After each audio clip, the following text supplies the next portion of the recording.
Hello YouTube, Robin Hood Bricks here, and one of the favourite parts of my Lego city is my tram on its monorail track.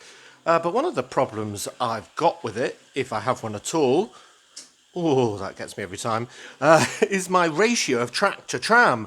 One tram going around so much track. Maybe there's something we can do about that. But before we get on to any tram stuff, I did want to do a couple of minor amendments from last time when we did our shark attack scene for the 20,000 bricks under the sea cabinet, where we've got these three massively cool armed sharks going around this rock. And the first one was from a few people to turn around the practically invisible, trans-clear coloured Technic lift arms that allowed the sharks to be positioned a little bit further back on each side. So when they're going around in a circle, it looks a bit more natural. And do you know what? I think I even had it that way around myself when I was designing it, but when I built it in front of all of you, I did it the wrong way. But anyway, it was a really good reminder and it's definitely made it better. So that is a great one. Thank you. The second one was just a suggestion that I'm trying out at the moment, and it's to put a Dr. Inferno sticker on each of these sharks to make them look a little bit more mechanical and definitely with no ambiguity about who they're working for. I've only got two, so it's only on two of the three sharks, and the best place seemed to be on this back kind of slope of behind the fin. So you'll have to tell me what you think of that. I'm not entirely certain I like it myself. I'm sure I could easily take them off again and recycle them if I wanted to. So yeah, you'll have to let me know what you think. But for now, they're on. So here is your bedoing. Fantastic. Right, so that's that put to one side, and then onto our tram, which I brought down from the Lego room. And doesn't it look absolutely wonderful, apart from all of the wires going between the different sections to power the lights and so on. Now, I take a lot of inspiration from real-life Nottingham, and one example is my trams. It was something I always wanted to get in the city, so they were similar to the real ones. By the way, in that picture, that church on the right is actually a pub, by the way. You can go in there and have a pint. Sacrilegious, I know. But the donor set for my tram is the 60097 set, City Square from 2015, which is the first one I got with all sorts of different buildings and people and vehicles of different types and street scenes and tiny builds like the hot dog thing and so on. And it's so good to get a set like that for city building, especially early on, because you get so many different things that you can incorporate almost immediately without any amendments whatsoever. So I'm a great fan of that set, very much indeed. But as I said upstairs, the tram that we've got, this wonderful tram, can only be in one place at a time. Because we've got such a long monorail track, unless I buy a second whole monorail base with motor and so on, which is quite expensive, then the only way I can really increase the density of Lego in this area is to utilise that area near the station where we were standing, where we've got one branch going one way and one branch going around the corner towards the mall. And have a second tram, yes, ooh, controversial. And I thought it didn't have to really be motorised, did it? It could just be sat there waiting with the other one sort of going past it, either around the corner or it'd be waiting around the corner and it'd go straight on. And maybe it's just waiting for its turn to use that common piece of track. But, you know, it's going to be really boring if I have two orange trams, like this. This is another donor one that I bought from eBay. It's without its stickers, and it's missing a few pieces off the top and so on. But, yeah, so far so good. But it's going to be really boring if they're both orange, aren't they? I mean, you can see that already. I mean, in a way, they'll match, but, yeah, so what?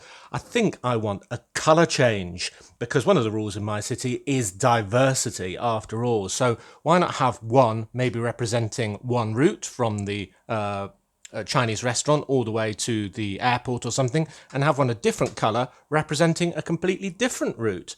So that would be quite in common with the buses in real life Nottingham, where there are a rainbow of colours of different buses that makes it really easy to get on the right one and not on the wrong one. So the first real question is, what colour shall we do the second tram? Now, Lego has got absolutely loads of wonderful colours to choose from, but we are somewhat limited in this case by the actual pieces that we need to use. There's a few quite uncommon ones, like this 8x2 modified plate with the slide on the top, which we need 8 of. Also this a half circle 3x6 plate is not available in all colours, so we are limited.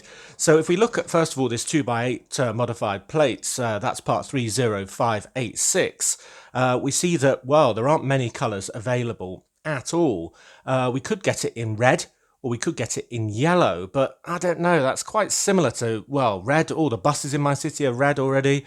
There's loads of taxis around that area that are yellow, and the construction equipment and everything else, so I'm not a massive fan of those colours. And are they distinct enough from this orange? I don't think so. Then we could look at the half circle plate and see what they've got. That's part 18646. And there's some additional colours here. We've got blue. We've got bright pink, that'd be fun. Dark azure, that'd be a very useful colour. Green, I don't know actually. We've got too much grass everywhere. It might blend in with all the grass. Or lime. So yeah, there's probably 4 colours we could use there. But then we'd have to find a substitute for the 2x8 modified plate. But there is one that's quite similar, and that's the 1x8 modified plate with door rail. That's part 4510. So it's half the width, so we'd have to use a 1x8 next to it just to make it look the same size. Now, that doesn't come in very many colours either. So it does come in blue, and that was one of the ones we were considering. It doesn't come in bright pink. It doesn't come in dark azure, and it doesn't come in lime. So the only one that really I could use that isn't red or yellow is blue. So, well, that's where I think I'm going to go then. It's clearly been chosen for us. So what I'm going to do as my very first job is swap out all of these orange parts for blue equivalents. And you'll also see there's loads of sort of random orange parts and red parts and things like that in cross sections. And that's going to look really weird when the rest of it's blue. So I'm going to try and replace as many of those as I can as well. And that will be stage 1. Let's get going. Alright, so we've started the switch to blue, and I've done the first half, and you can start to see the differences that I've had to accommodate between the new pieces and the old. The old ones with these 2 wide slide pieces had the ridge at the top, which we've still got, but then it had the smooth section and then the studs, and here we've got the studs and then the smooth section. But I don't think it really matters. It's very similar indeed, and unless these two things are standing right next to each other, you probably wouldn't even notice. And to be honest, they could just be slightly different models from the same manufacturer, but maybe a year apart. So there's always little differences between these things. So I think that'll look really good. Now I've put in a very grumpy looking driver because he's having to wait for the other tram the whole time. So he's getting very frustrated. The light will never turn to green for him. So I thought that was quite a good touch. And I've removed loads of those coloured pieces in there. There's a few that remain, tiny ones in there, but I'm not too worried about that. So let's get on our new front. Oh yes, doesn't that look really nice? It reminds me of our real trams in Nottingham. So there we go. Ho ho ho! I think that is proof that a colour change was the right decision, because that is going to be really interesting when we see both of these going around the city. Cool, I'm going to push on and use the rest of these pieces on the second half. It took me an absolute age to get enough of these because I need 8 of them. Even these are quite rare, so it is quite a difficult thing to get the pieces for whatever you do. Good, good. All the orange has been replaced with blue, and doesn't it look great? I think that is a fantastic contrast to the orange one, and also a really good colour choice, although we really didn't have much choice at all, did we? And I've put another driver in the back seat there, because I never like to leave a seat unoccupied, even though it won't be going in that direction. But yeah, looking good. But we aren't done there by any means, because, well, the original is, well, raised above that track surface, and I really can't use the wheels that come with the original tram because, well, for a start they won't connect with the track, and also, well, it'll be teetering on it and will fall off at the slightest of touches, and we can't have that. So what I really need to do is to replicate the official monorail bogies and bases and the motor there in the middle, so the other one looks, well, indistinguishable from the original. So what I'm going to do is build onto our new base there, but also do it in a way that will connect with our rail system. So to represent the motor in the middle, I'm just going to use this really simple combination of plates and bricks to represent kind of a black lump. But to keep it on, I could just use 1x4 plates on either side, but then it's going to be quite sort of roomy and will move from side to side too much. So instead I'm going to use 4 of these 1x2 modified plates with the slide on, similar to the ones that were blue but longer before, and put them on like this with the slide bit facing inwards. And you wouldn't have thought that one plate depth would be deep enough to lock onto the rail, but it really does. So you can see that there in cross section. It will move a little bit still, but I'm hoping with the weight of the tram itself that'll be enough to keep it in place. And you can see it's quite robust. Well, I'm hoping so. So essentially that can get put onto the underside of that. And then I've got a similar one with a tile there to go underneath the bricks on the side bit there, and then this here, so that can go on there.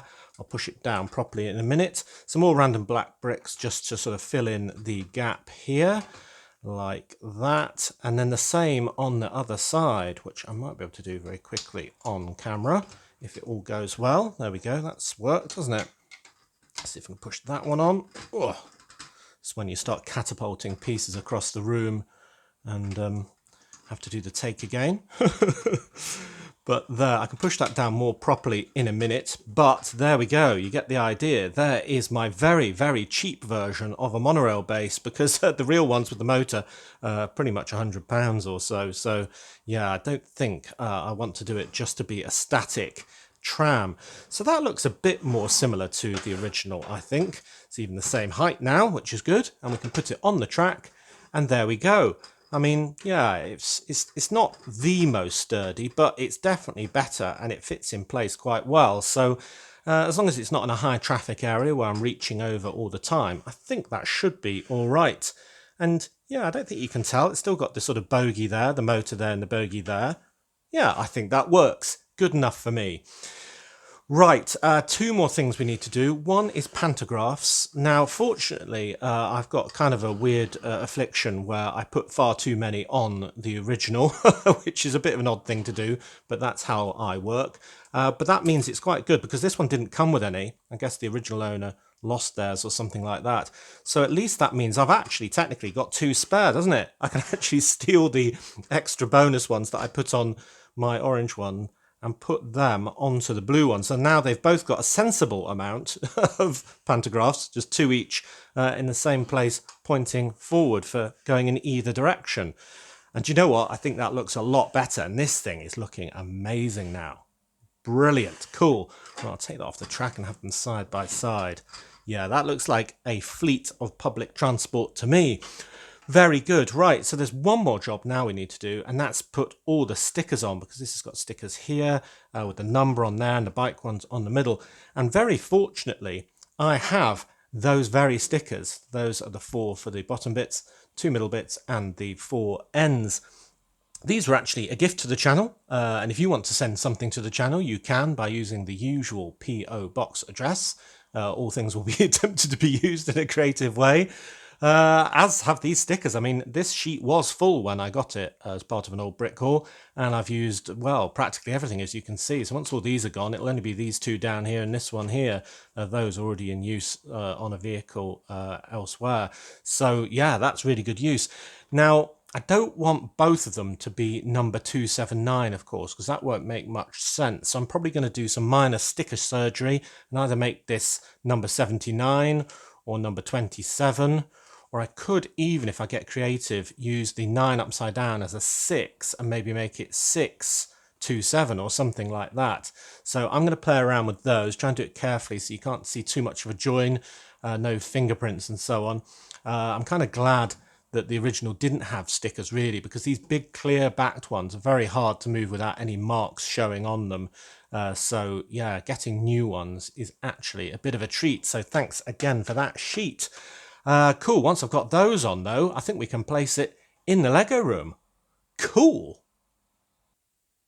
All right, sticker surgery done. And there is number 627. And you can barely see that join unless you really scrutinize it. So yeah, that went really well. Apart from the one of the 4 that I started putting on as a 9 and then quickly had to pull off and put back as a 6. Anyway, we won't mention that again. Then I've got these ones on here as well. So it's complete. number 627 in blue, number 279 in orange, and yeah, pantographs, everything else, we're ready to go up to the city. Okay, up in the Lego room, there is Orange Tram back in position, and a quick digression away to the lighthouse, where I have added that very thin band of white underneath the very top of the tower in there, which gives the first dark red band even more contrast and evens it out. And I think you'll agree, wow, that really makes it pop even more. So if you are going to do that conversion, you actually need 8 fewer of the 1x3 curved slopes to do that, because you get the white ones with the set. So yes, really like that. Anyway, back to the trams.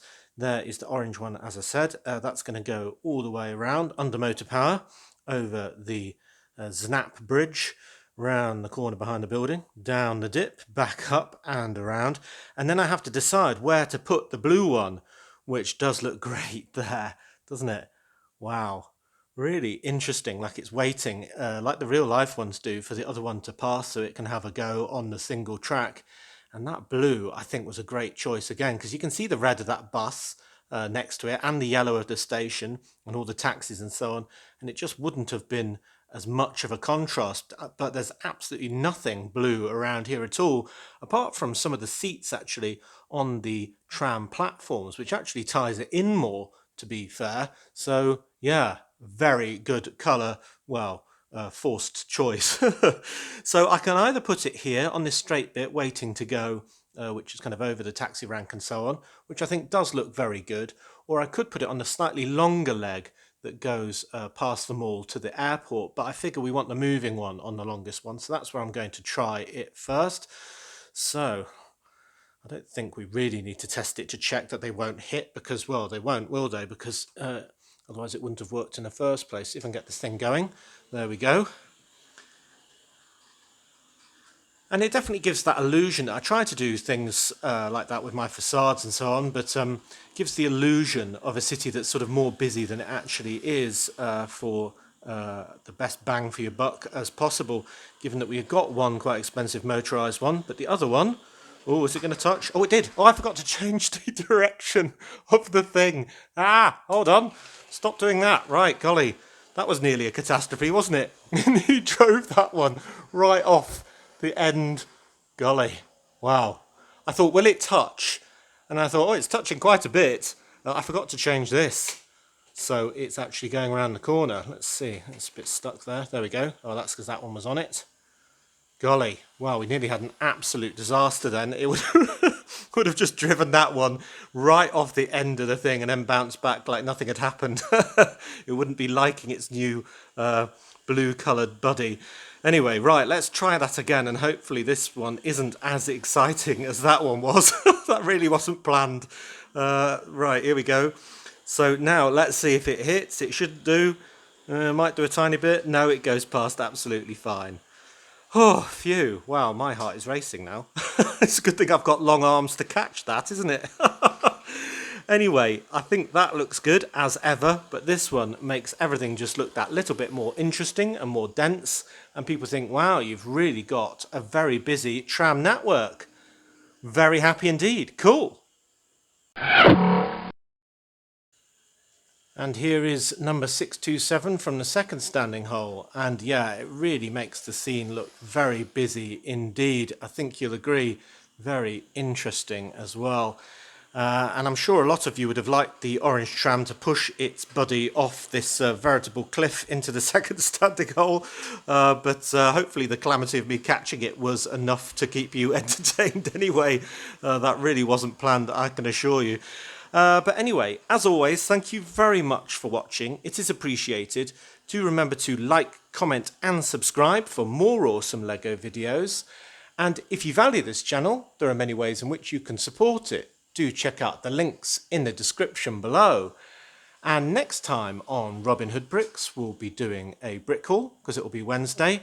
And, well, I'm sure we'll get some more wonderful pieces for some more wonderful projects like this. So until then, see you! Wow, that was a near miss.